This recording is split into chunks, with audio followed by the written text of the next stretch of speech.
নমস্কার বন্ধুরা, কেমন আছেন সবাই? আশা করি সবাই ভালো আছেন। চলে এলাম খুব মজাদার একটা রেসিপি নিয়ে। আজকের রেসিপি হলো আন্ডা ঘোটালা। সিদ্ধ ডিম দিয়ে খুব সুন্দর একটা রেসিপি শেয়ার করলাম। আশা করি আপনাদের ভালো লাগবে। চলুন দেখে নেব স্টেপ বাই স্টেপ কীভাবে বানাবো এই রেসিপিটা, আর কী লাগছে রেসিপিটা বানাতে দেখে নেব। খুব সুন্দর একটা মজাদার রেসিপি, বাচ্চা থেকে বয়স্ক সবারই পছন্দের একটা রেসিপি শেয়ার করলাম। আশা করি আপনাদের ভালো লাগবে। তো চলুন বেশি বকবক না করে চলে যাব মূল রেসিপিতে। তো এই রেসিপিটা বানানোর জন্য লাগবে আমার ডিম। তো ডিম আমি সিদ্ধ করে নেব। আমি এখানে 4খানা ডিম নিয়েছি। ডিমটা সিদ্ধ করে নেব। সিদ্ধ করে নেওয়ার জন্য এমনি গরম জল বসিয়ে দিয়েছি। দেব লবণ 1 টেবিল চামচ।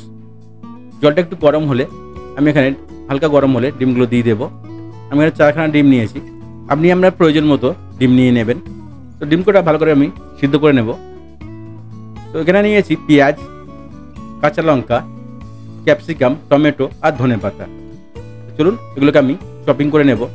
ফার্স্ট পেঁয়াজটা চপিং করে নেব একটু বড় মোটা মোটা করে, খুব ফাইন চপ করবো না। পেঁয়াজটা একটু মোটা মোটা চপিং করে নেব। দেখুন এমনভাবে, খুব পাতলা হবে না, খুব মোটা হবে না, মিডিয়াম একটা চপিং করে নিতে হবে। দেখুন এমনভাবে চপিং করে নেব, এরকম সাইজ হবে। তো সব বন্ধুরা চপিং আমার রেডি হয়ে গেছে সবগুলো। ক্যাপসিকাম, টমেটো, পেঁয়াজ, ধনেপাতা, কাঁচা লঙ্কা সব আমি চপিং করে রেডি করে নিয়েছি। একদম নতুন রেসিপি। তো রেসিপিটা পুরো দেখার অনুরোধ রইল। খুব সুন্দর একটা রেসিপি। তো চলে যাবো এবার আমি পরের স্টেপে। তো আমি ডিম আমার সিদ্ধ হয়ে গেছে। ডিম কটাকে আমি গ্রেট করে নেব। গ্রেটার দিয়ে এমনভাবে গ্রেট করে নেব। দেখুন গ্রেট করে আমি পুরোটা রেডি করে নেব। খুব সুন্দর একটা রেসিপি, অবশ্যই বাড়িতে ট্রাই করবেন। আর যদি বাড়িতে ট্রাই করেন কমেন্ট জানাতে ভুলবেন না রেসিপিটা আপনার কেমন লাগলো। বাচ্চা থেকে বয়স্ক সবারই পছন্দের এই রেসিপিটা। আপনি এটাকে রুটি, ভাত, পরোটা সবার সঙ্গে সার্ভ করতে পারবেন। তো দেখুন ডিমটা আমার গ্রেট করা হয়ে গেছে। এবার একটা ফ্রাই প্যান নিয়ে নেব। দিয়ে দেবো তেল 2 টেবিল চামচ। তেলটা একটু গরম হয়ে গেলে দিয়ে দেবো 1/2 টেবিল চামচ গোটা জিরে। জিরেটা একটু ফ্রাই হয়ে গেলে তারপরে আমি দিয়ে দেবো এখানে পেঁয়াজ। যে পেঁয়াজটা আমি চপিং করে রেখেছিলাম সেটাকে দিয়ে দেবো। আর দিয়ে দেবো কাঁচা লঙ্কা। দিয়ে ভালো করে একটু ফ্রাই করে নেব। পেঁয়াজটাকে একটু ভালো করে ফ্রাই করে নিতে হবে। দেখুন এমনভাবে ভালো করে একটু ফ্রাই করে নেব। তারপর দিয়ে দেবো কাঁচা লঙ্কা। লঙ্কাটা আপনি আপনার পছন্দ মতোই দেবেন, যেমন আপনি ঝাল খেতে পছন্দ করেন তেমন দিয়ে দেবেন। তো দেখুন ক্যাপসিকাম দিয়েছি, দিয়ে এটা ভালো করে ফ্রাই করে নিতে হবে। 2 থেকে 3 মিনিট এটাকে ভালো করে আমি ফ্রাই করে নেব। খুব মজার একটা রেসিপি বন্ধুরা, বাচ্চা থেকে বয়স্ক সবারই পছন্দের রেসিপি। এটা আমি রুটি, ভাত, পরোটা সবার সঙ্গে সার্ভ করতে পারবেন এই রেসিপিটা। একদম নতুন রেসিপি, আশা করি আপনাদের ভালো লাগবে। তো দিয়ে দেবো আমি 1 টেবিল চামচ আদা রসুনের পেস্ট, বা আপনি চপিংও দিতে পারেন। আমি এখানে দিয়েছি পেস্ট। তো পেস্টটা দিয়ে ভালো করে একটু ফ্রাই করে নেবো আরও। তাহলে কি আদা রসুনের কাঁচা গন্ধটা থাকবে না। তো এটা ভালো করে আমি ফ্রাই করে নেব। একটু ফ্রাই ভালো করে হয়ে গেলে তারপরে এখানে আমি অ্যাড করব মশলা। তো ফার্স্ট এখানে দিয়ে দেবো আমি লবণ স্বাদ মতো।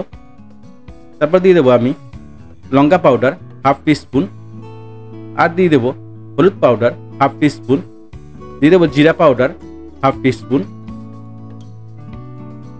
দিয়ে ভালো করে এটাকে মিশিয়ে নেব সবগুলো একসঙ্গে। এটা ভালো করে ফ্রাই করে নিতে হবে আরও 2-1 মিনিট। সবগুলো একটু ভালো করে ফ্রাই হয়ে গেলে তারপর এখানে দিয়ে দেবো আমি যে চপিং করে রেখেছিলাম টমেটোটা দিয়ে দেবো। দেখুন এবার টমেটোটাকে আমি দিয়ে দেবো। দিয়ে ভালো করে আরও একটু নেড়ে ছেড়ে ভালো করে এটাকে মশলাটা বানিয়ে নেব। দেখুন অন্যভাবে মশলাটা ভালো করে আমি রেডি করে নেব। খুব সুন্দর একটা রেসিপি বন্ধুরা শেয়ার করলাম, আশা করি ভালো লাগবে। আর যদি রেসিপিটা ভালো লাগে তো চ্যানেলটাকে লাইক, শেয়ার, সাবস্ক্রাইব করতে ভুলবেন না। আর নতুন নতুন রেসিপি দেখতে চ্যানেলটাকে সাবস্ক্রাইব করে রাখুন আর বেল আইকনটাকে অল সেট করে রাখুন। তাহলে কী হবে, আমি যখনই রেসিপি ছাড়বো নোটিফিকেশনটা আপনার কাছে আগে পৌঁছবে। তো বন্ধুরা আমার ফ্রাই করা হয়ে গেছে। এবার একটু ঢাকা দিয়ে আমি রেখে দেবো যাতে টমেটোটা একটু গলে যায়। তো দেখুন টমেটোটা আমার গলে রেডি হয়ে গেছে। এবার একটু নেড়ে ছেড়ে তারপরে আমি এটাকে ভালো করে একটু নেড়ে ছেড়ে নেব আরও মিনিট খানেক। তারপরে আমি যে ডিমটাকে গ্রেট করে রেখেছিলাম ডিমটাকে আমি দিয়ে দেবো এর মধ্যে। তো দিয়ে দেবো কস্তুরি মেথি।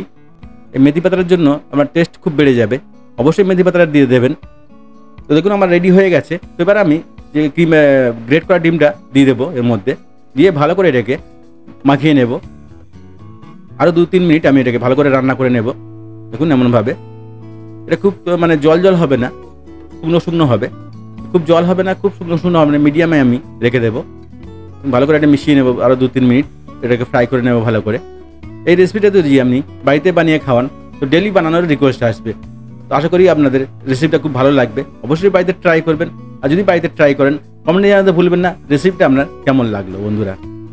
তো আমার প্রায় রেডি হয়ে গেছে। এটা আরও 1-2 মিনিট আমি ভালো করে ফ্রাই করে নিয়ে তারপরে এটাকে আমি নামিয়ে নেব। এটাকে রুটি, পরোটা বা ভাতের সাথে আপনি সার্ভ করতে পারেন। তো দিয়ে দিয়েছি বন্ধুরা একটু গরম মশলা, আর দিয়ে দেবো ধনে পাতা, কুচানো ধনে পাতা দিয়ে ভালো করে এটাকে মাখিয়ে নেব। দেখুন খুব জল জল হয়নি আর খুব শক্ত হয়নি, মিডিয়াম টাইপের রয়ে গেছে। দেখুন তেমনভাবে আমি এটাকে একটু ফুটিয়ে নিয়ে এর নামিয়ে নেব। খুব সুন্দর একটা রেসিপি, অবশ্যই বাড়িতে ট্রাই করবেন। দেখুন কত সুন্দর হয়েছে, যত সুন্দর দেখতে লাগছে খেতেও তো খুব মজা লাগবে। তো এটাকে আমার রেডি হয়ে গেছে বন্ধুরা, রেসিপিটা আমার রেডি হয়ে গেছে। এবার এটাকে আমি একটা প্লেটে নামিয়ে নেব। রুটি বা পরোটা খাওয়ার জন্য খুব মজার একটা রেসিপি শেয়ার করলাম, আশা করি আপনাদের ভালো লাগবে। আর যদি আমার রেসিপিটা ভালো লাগে তো চ্যানেলটাকে লাইক, শেয়ার, সাবস্ক্রাইব করতে ভুলবেন না। আপনার একটা লাইক আমার ভিডিও বানাতে আরও উৎসাহ করবে। তো বন্ধুরা পুরো ভিডিওটা দেখার জন্য সবাইকে ধন্যবাদ। ভালো থাকবেন, সুস্থ থাকবেন, আবার দেখা হবে নেক্সট ভিডিওতে। আরও কি নতুন নতুন রেসিপি দেখতে চান অবশ্যই কমেন্ট করে জানান, সেই সব রেসিপি আমি আপনাদেরকে বানিয়ে দেখাবো। ধন্যবাদ বন্ধুরা, ভালো থাকবেন, সুস্থ থাকবেন, দেখা হবে আবার নেক্সট ভিডিওতে।